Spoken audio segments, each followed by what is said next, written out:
Shalom, selamat hari Minggu Bapak Ibu Saudara-saudara yang terkasih dalam nama Tuhan Yesus Kristus. Yang ada bersama dengan saya di tempat ini, juga Bapak Ibu yang ada di rumah, yang sedang mengikuti ibadah pada minggu hari ini. Kita bersyukur pada Tuhan. Tuhan memimpin menolong hidup kita untuk boleh datang kepada Dia. Dan minggu ini kita akan merenungkan satu bagian kebenaran firman Allah yang saya ambil dari kitab 1 Petrus pasal yang pertama. 1 Petrus pasal 1 ayat 13 sampai ayat 25. Bapak Ibu Saudara-saudara bisa memperhatikan di dalam Alkitabnya atau di dalam iPad atau handphonenya yang sudah terinstall dengan kitab suci. Saya akan bacakan firman Tuhan ini untuk kita. Demikian sabda Allah. Sebab itu siapkanlah akal budimu, waspadalah dan letakkanlah pengharapanmu seluruhnya atas kasih karunia yang dianugerahkan kepadamu pada waktu penyataan Yesus Kristus. Hiduplah sebagai anak-anak yang taat, jangan turuti hawa nafsu yang menguasai kamu pada waktu kebodohanmu. Tetapi hendaklah kamu menjadi kudus di dalam seluruh hidupmu, sama seperti Dia yang kudus yang telah memanggil kamu. Sebab ada tertulis, kuduslah kamu, sebab aku kudus. Dan jika kamu menyebutnya Bapa, yaitu Dia yang tanpa memandang muka menghakimi semua orang menurut perbuatannya, maka hendaklah kamu hidup dalam ketakutan selama kamu menumpang di dunia ini. Sebab kamu tahu bahwa kamu telah ditebus dari cara hidupmu yang sia-sia, yang kamu warisi dari nenek moyangmu, itu bukan dengan barang yang fana, bukan pula dengan perak atau emas, melainkan dengan darah yang mahal, yaitu darah Kristus yang sama seperti darah anak domba yang tak bernoda dan tak bercacat. Ia telah dipilih sebelum dunia dijadikan, tetapi karena kamu baru menyatakan dirinya pada zaman akhir. Oleh Dialah kamu percaya kepada Allah yang telah membangkitkan Dia dari antara orang mati dan yang telah memuliakannya, sehingga imanmu dan pengharapanmu tertuju kepada Allah. Karena kamu telah menyucikan dirimu oleh ketaatan kepada kebenaran, sehingga kamu dapat mengamalkan kasih persaudaraan yang tulus ikhlas. Hendaklah kamu bersungguh-sungguh saling mengasihi dengan segenap hatimu. Karena kamu telah dilahirkan kembali, bukan dari benih yang fana, tetapi dari benih yang tidak fana, oleh firman Allah yang hidup dan yang kekal. Sebab semua yang hidup adalah seperti rumput, dan segala kemuliaannya seperti bunga rumput. Rumput menjadi kering dan bunga gugur, tetapi firman Tuhan tetap untuk selama-lamanya. Inilah firman yang kusampaikan, Injil kepada kamu. Bapak Ibu Saudara-saudara yang terkasih dalam nama Tuhan Yesus Kristus. Menarik kalau kita memperhatikan dari apa yang Rasul Petrus tuliskan kepada jemaat yang ada di berbagai tempat yang sedang dalam penderitaan, kesulitan, penganiayaan. Tetapi bagaimana hidup mereka harus tetap di dalam kekudusan yang Tuhan inginkan. Di dalam zaman sekarang ketika kita bicara tentang kekudusan hidup, barangkali ada sebagian orang yang berkata, untuk apa hidup kudus? Ngapain lagi bicara kekudusan? Toh juga kita sudah berdosa. Salah seorang menceritakan tentang ketika dia membaca bagian kitab suci, lalu berjumpa dengan kata kekudusan, apalagi bicara tentang apa yang Petrus tuliskan. Dia berusaha untuk melewati begitu cepat, tidak memperhatikan dengan teliti apa yang mau Tuhan sampaikan. Kenapa? Karena dia pikir, waduh, saya ini hidup terlalu berdosa. Saya tidak akan bisa memenuhi standar Allah. Oleh sebab itu untuk apa saya mempelajari, menyelidiki, dan mendalami bagian kekudusan yang ditulis oleh kitab suci itu. Terkadang memang hidup pesimis. wah kita nggak mungkin menjadi orang yang kudus. Nggak mungkin kita menjadi orang yang sempurna. Nggak mungkin kita menjadi orang yang bisa menyukakan hati Allah. Hati-hati. Itu bagian dari jebakan. Bagian dari tipu iblis yang ingin membawa hidup saya dan saudara untuk tidak hidup di dalam satu kekudusan yang Tuhan inginkan. Orang percaya adalah orang yang hidup dalam kekudusan. Kenapa? Paling tidak ada beberapa hal yang menjadi landasan penting dari apa yang kita baca.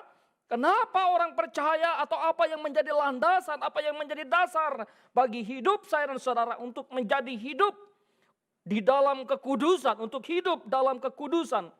Rasul Petrus pertama menggambarkan atau menyatakan dengan jelas bahwa kuduslah kamu sebab aku kudus. Kuduslah kamu sebab aku kudus. Karena Allah yang memanggil kita adalah Allah yang kudus. Dan kita adalah umat-umatnya. Sehingga tidak heran kalau kita yang dipanggil oleh Allah dari kegelapan kepada terang yang ajaib, kepada terang kasih-Nya. Maka Dia menginginkan kita untuk hidup dalam kekudusan. Sekalipun ya, kita hidup di tengah-tengah dunia yang sudah berdosa. Umat Israel, kalau kita memperhatikan apa yang ditulis oleh Musa di dalam kitab Keluaran pasal yang ke-19 ayat yang ke-6 dan pasal yang ke-22 ayat yang ke-31, di situ Tuhan berfirman kepada Musa, janji Allah kepada Musa bahwa umat itu akan menjadi umat yang kudus. Aku akan menjadi Allah mereka dan mereka akan menjadi kudus karena mereka adalah umatku. Tanpa menjadi umat Tuhan di dalam Kristus Yesus, maka tidak mungkin menjadi orang yang hidup dalam kekudusan. Manusia sudah berdosa, semua manusia sudah berdosa. Dosa bukan saja memporak-porandakan hidup manusia, memporak-porandakan pikiran manusia, memporak-porandakan hati manusia, memporak-porandakan kelakuan manusia, dan bahkan dosa mengakibatkan kematian. Betapa keji, betapa hina, betapa najisnya kita di hadapan Allah. Karena itu ketika Tuhan memanggil umat Israel, memanggil umatnya, maka Tuhan yang menguduskan mereka. Dan Petrus dalam pasal yang sama, kalau kita memperhatikan dalam ayat berikutnya, dia berbicara, tetapi kamulah bangsa yang terpilih, imamat yang rajani, bangsa yang kudus, umat kepunyaan Allah. Jelas, tanpa dipanggil oleh Allah keluar dari kegelapan kepada terang kasih-Nya, kita tetap ada dalam kegelapan itu.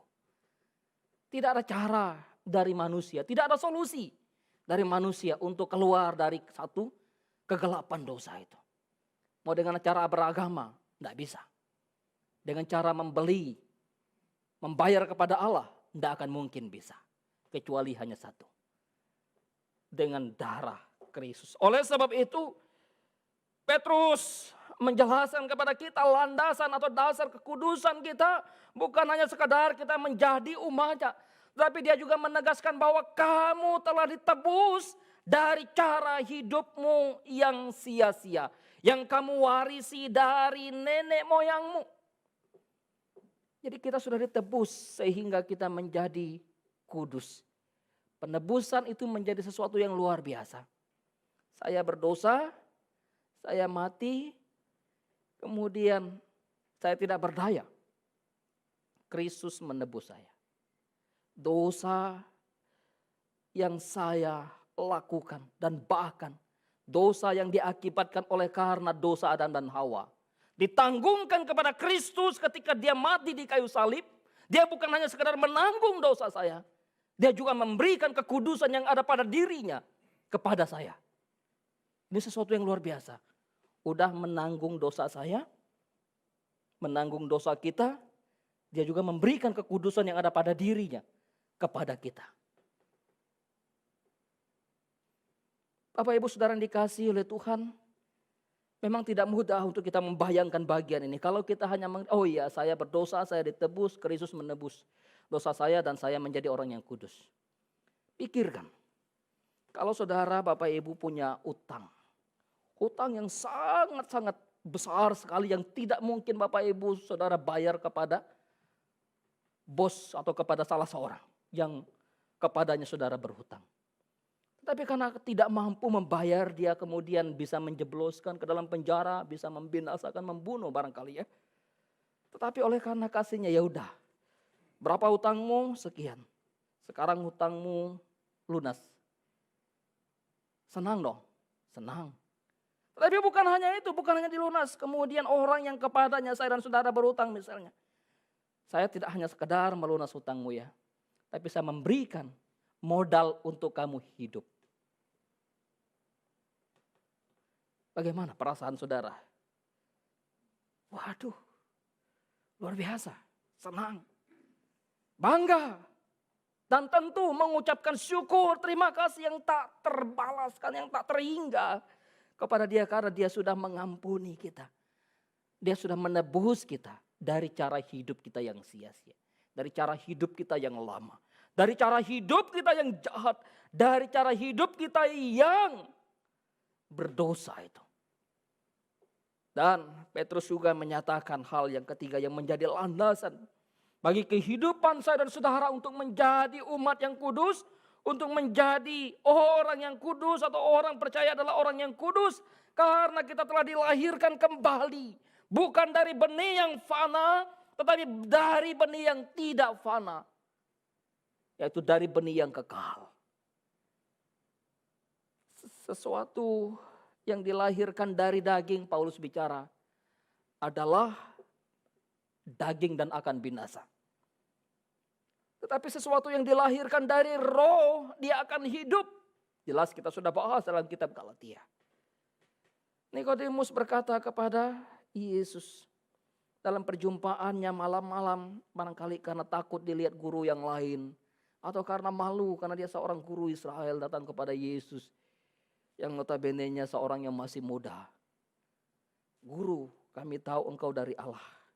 Tidak ada sesuatu yang sebetulnya yang tidak dari Allah, yang tidak benar itu. Sesuatu yang benar itu pasti dari Allah.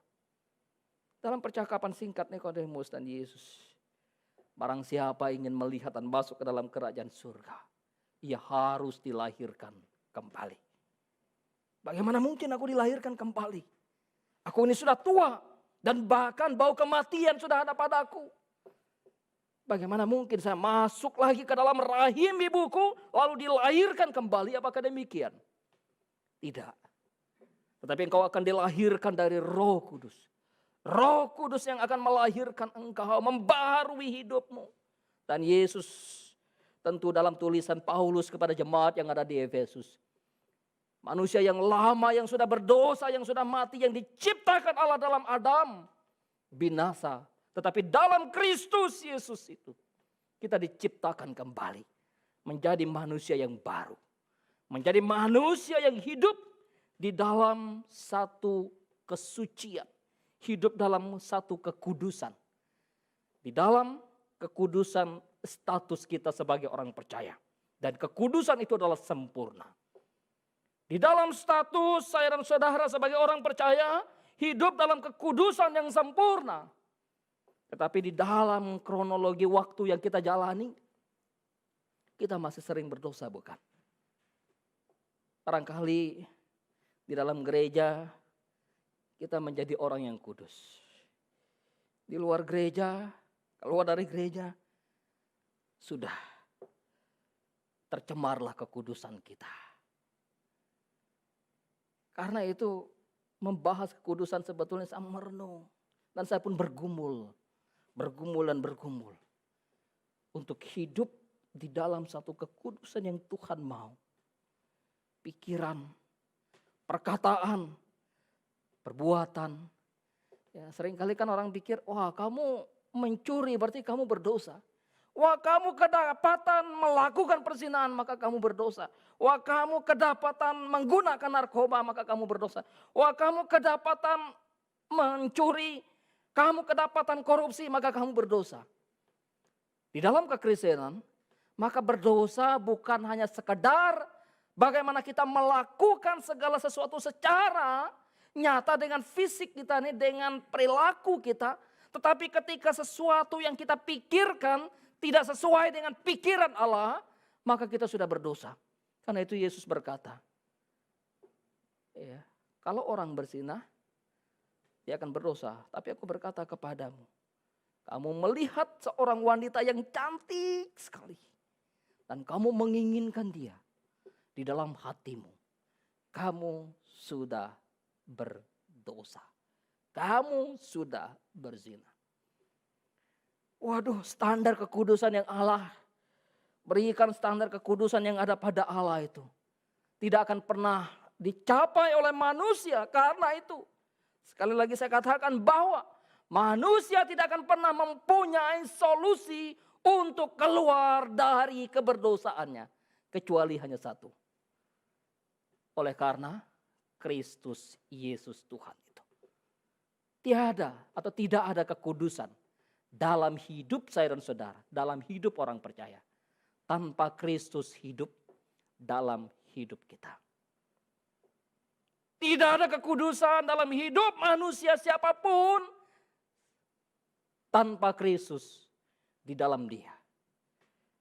Tapi kembali lagi, menarik sekali. Ingat, ya, kita yang hidup dalam Kristus pun kita masih sering jatuh dalam dosa, ya. Karena itu kekudusan tidak bisa diukur berapa jam atau berapa banyak jam terbang kita melayani. Kekudusan tidak bisa diukur, tidak bisa diraih, tidak bisa dicapai hanya dengan berapa lama kita ada dalam gereja. Kekudusan tidak bisa dicapai, tidak bisa diraih, tidak bisa didapatkan hanya dengan berapa khotbah yang saya cemplungkan di YouTube. Tidak bisa. Kekudusan tidak bisa dicapai, tidak bisa diraih hanya dengan berapa lama saya sudah menjadi orang Kristen. Hati-hati Bapak Ibu Saudara yang terkasih dalam nama Tuhan kita Yesus Kristus. Oleh sebab itu tidak heran kalau Yesus datang ke dalam dunia lalu melihat kemunafikan kehidupan para ahli Taurat, imam-imam, orang Farisi, orang-orang yang beragama yang menggunakan jubah keagamaan mereka. Tetapi di balik semuanya itu ada satu kebusukan yang luar biasa. Ada satu kemunafikan hidup.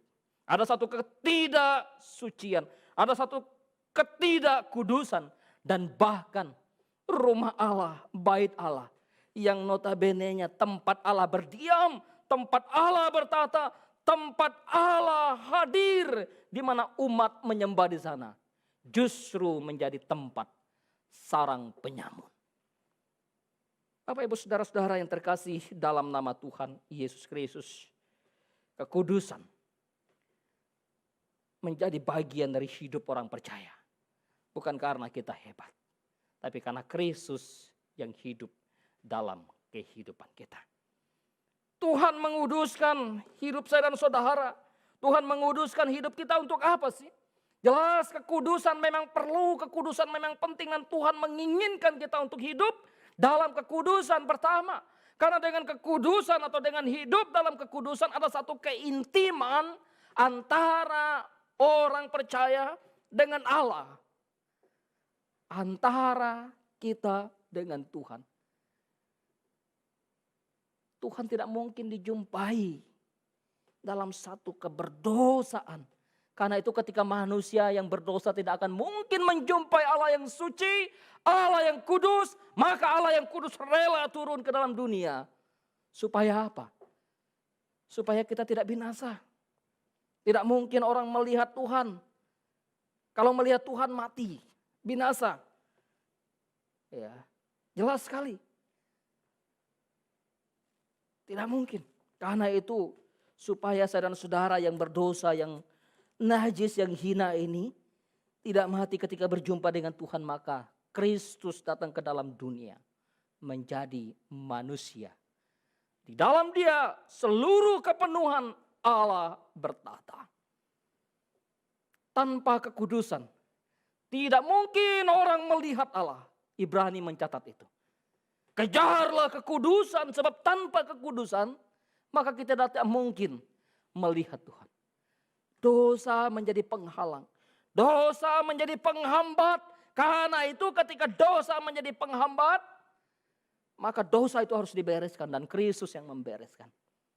Di dalam pengajarannya di bukit pasal yang ke-5 dari Injil Matius ayat yang ke-8.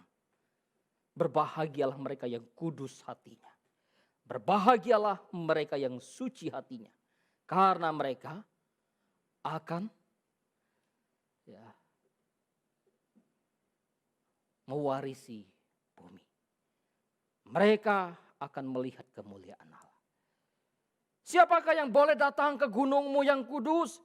Siapakah yang boleh datang ke baitmu yang suci? Ke tempat kediamanmu yang suci, yang kudus itu? Pemazmur berteriak. Hanya orang yang hidup di dalam kekudusan.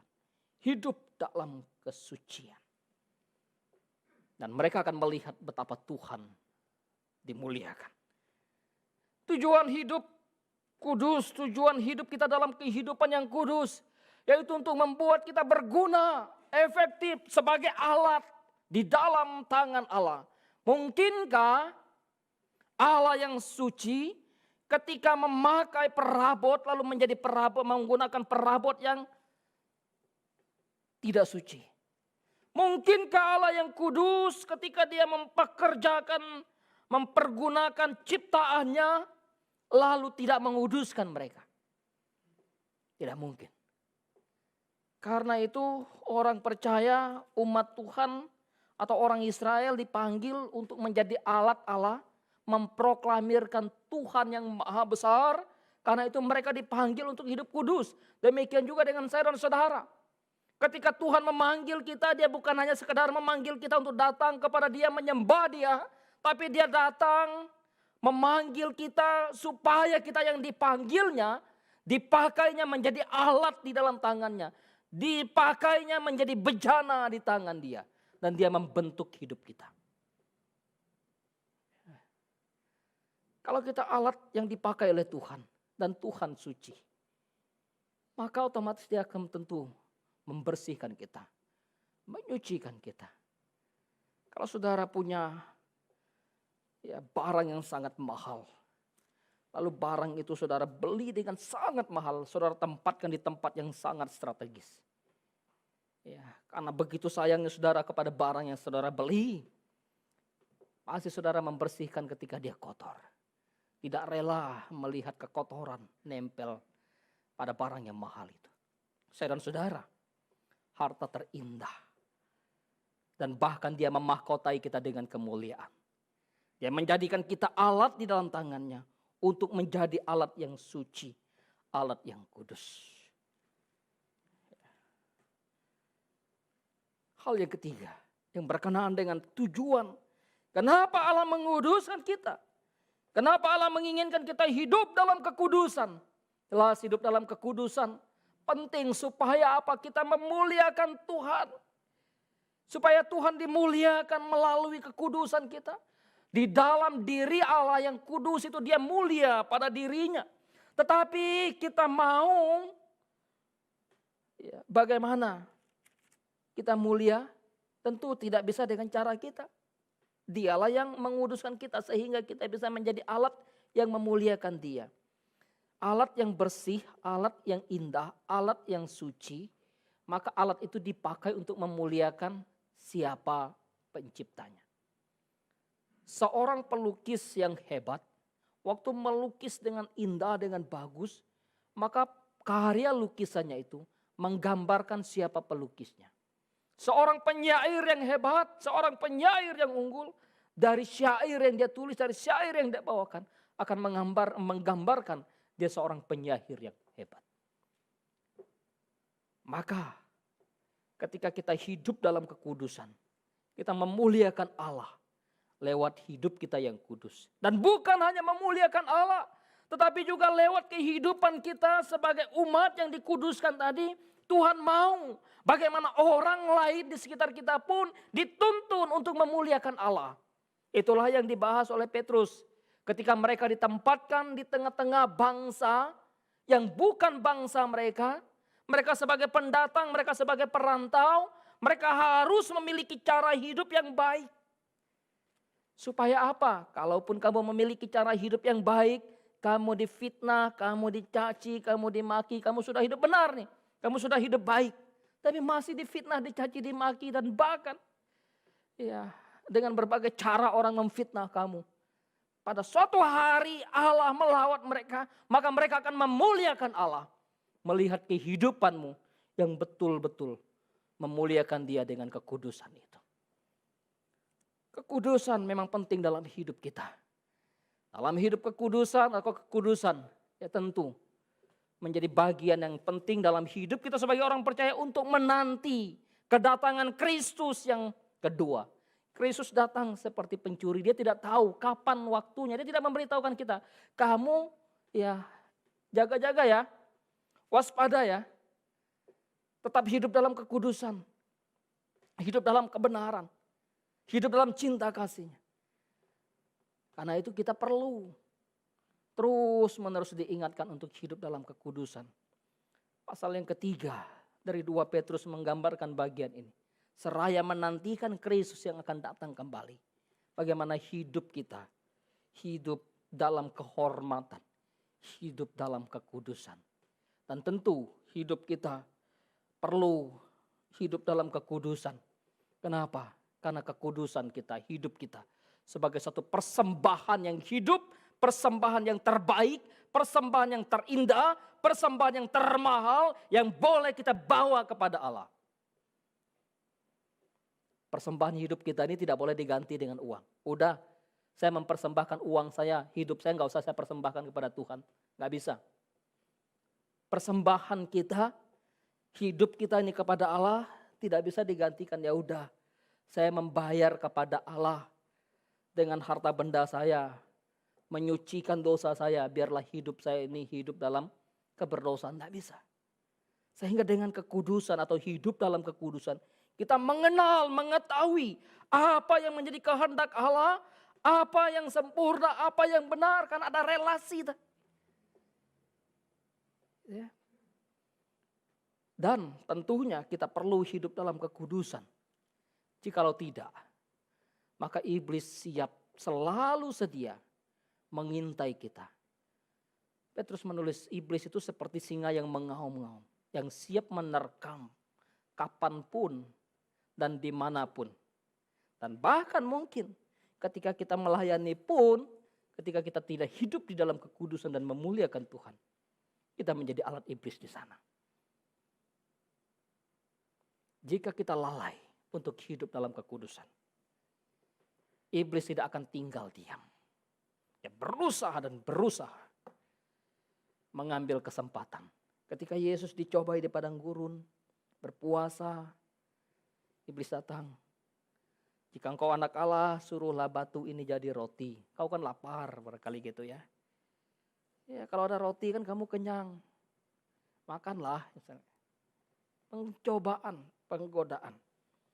Wah, kau lihat itu kerajaan dunia. Kau lihat kemegahannya, kau lihat keindahannya. Itu semua akan kuberikan kepadamu. Asal kau mau menyembah aku. Engkau punya kuasa, engkau anak Allah, engkau punya kekuatan, engkau punya otoritas. Jatuhkan dirimu dari bumbung bait Allah ini. Dan malaikat-malaikat Allah akan menatang engkau, sehingga kaki engkau tidak terantuk.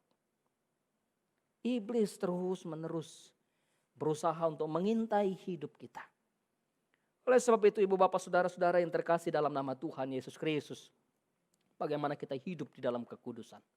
Tanda bahwa kita hidup dalam kekudusan. Yang pertama, ya kita mesti menanggalkan dosa, membenci dosa, mencintai kebenaran. Paulus bicara dahulu, apa yang kuanggap rugi, apa yang kuanggap untung, tetapi karena aku memiliki satu pengenalan akan Kristus, memiliki kecintaan kepada Kristus, telah hidup dalam Kristus, maka semuanya itu kuanggap sampah. Bukan hanya sekedar sampah, kuanggap itu sebagai kotoran yang menjijikkan. Ya, bagaimana dengan kita? Kesukaan kita, masihkah kita menyukai kesukaan-kesukaan dunia? Calvin mengatakan, orang yang hidup dalam kekudusan, yang mencintai kekudusan, dia sangat-sangat peka terhadap dosa-dosa yang kecil sekecil apapun. Maka orang percaya yang hidup dalam kekudusan harusnya peka untuk dosa yang sekecil dosa apapun. Karena yang namanya dosa meleset dari kehendak Allah, melenceng dari kehendak Allah. Ketidaktaatan kepada Allah, pemberontakan kepada Allah. Ketika kita hidup dalam kekudusan, maka kesukaan kita adalah kebenaran Tuhan. Kecintaan kita adalah apa yang Tuhan cinta. Bukan lagi kita mencintai dosa.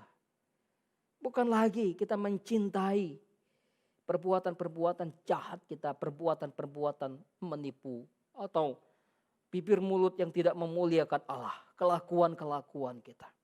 Kita bergumul dan bergumul untuk hal itu. Oleh sebab itu, hal yang kedua, tanda bagaimana kita hidup di dalam satu kekudusan. Tidak hanya sekedar kita menanggalkan dosa kita, beban yang merintangi untuk kita hidup dalam kesucian, kekudusan. Tapi juga kita mengarahkan hidup kita kepada Kristus, di mana Kristus menjadi fokus hidup kita. Kalau kita membaca tulisan penulis Ibrani pasal yang ke-12 ayat yang pertama, kedua, dan ketiga, kita mengarahkan hidup kita seluruhnya kepada Kristus. Kristus pusat hidup kita. Kalau orang yang tidak hidup dalam kekudusan, maka pusat hidup adalah diri sendiri. Bagaimana saya, kenapa saya tidak diperhatikan, kenapa saya tidak dikasihi, kenapa saya mendapatkan sedikit dibanding yang lain, dan sebagainya. Fokus kepada saya dan saya. Tapi ketika kita hidup dalam kekudusan, ya rela mengabaikan diri, memperhatikan kepentingan yang lain, dan bahkan memperhatikan kepentingan Kristus di atas kepentingan diri sendiri. Tidak hidup egois. Hidup dalam kekudusan. Mengarahkan hidup kepada Kristus, dan tentu juga taat menjalankan apa yang menjadi kehendak Allah. Bukan lagi menjalankan kehendak diri, tapi menjalankan kehendak Allah dengan penuh ketaatan. Dia tahu kehendak Allah adalah kehendak yang terbaik. Kehendak Allah adalah kehendak yang benar. Sekalipun berat. Karena itu ketika Kristus harus menjalani kehendak Allah, sekalipun harus menderita, mengalami penganiayaan, penderitaan, kesulitan, dan bahkan mati di kayu salib, dia tahu itu kehendak Allah bagi dirinya. Para nabi menjalani kehendak Allah. Para rasul menjalani kehendak Allah sekalipun mereka dalam penderitaan. Sama apa yang dikatakan oleh Rasul Petrus kepada orang percaya. Mereka yang hidup dalam penindasan, hidup dalam penganiayaan, mereka harus tetap menjalankan kehendak Allah. Sekalipun mereka harus menderita. Berani gak kita untuk hal itu ya? Tidak mudah kali ya? Berat. Mungkin kita pikir lagi.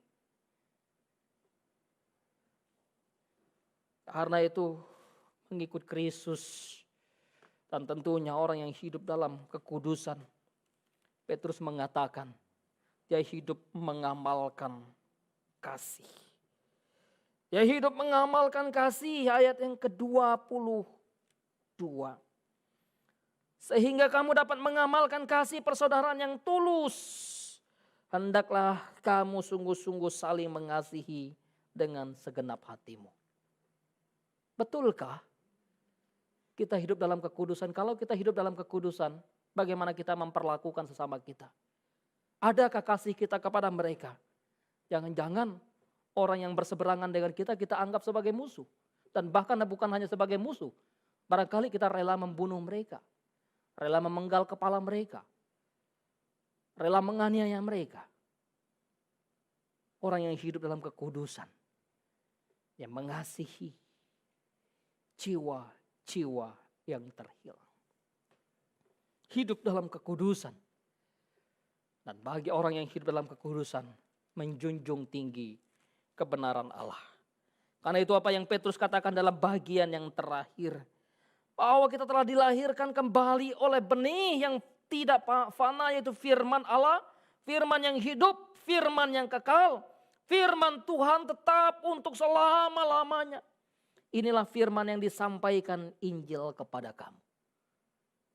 Hidup dalam kekudusan, maka kecintaan kepada Taurat Tuhan, kecintaan kepada hukum Tuhan, kecintaan kepada kebenaran Allah, kecintaan kepada kitab suci.